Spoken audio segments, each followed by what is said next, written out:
C'est à craindre, la Chambre des représentants de Tobrouk prévoit de choisir aujourd'hui même un nouveau Premier ministre qui remplacera l'actuel tenant du poste, Abdelhamid Dbeibah, qui a d'ores et déjà annoncé qu'il ne quittera pas ses fonctions. Il rejette le processus de candidature en cours.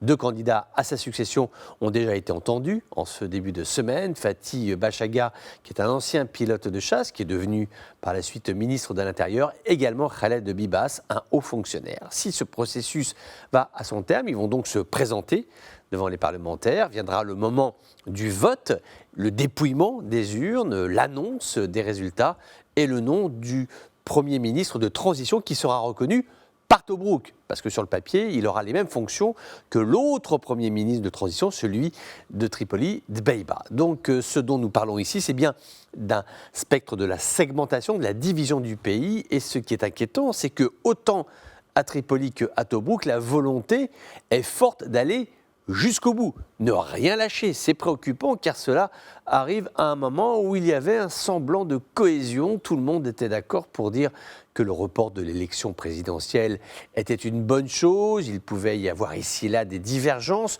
sur la prochaine date cet été. Mais bon, l'affaire de quelques négociations. Autre point positif, l'allègement du dispositif des mercenaires intervenant avec la Russie. 300 postes qui n'ont pas été renouvelés, 300 combattants syriens qui sont rentrés chez eux, qui n'ont pas été remplacés. Signal positif envoyé à l'ensemble des acteurs du dossier. Là, ce qui est à craindre, c'est le retour de la fracture entre l'Est et l'Ouest. À l'évidence, personne ne souhaite que les armes parlent, du moins pour l'instant.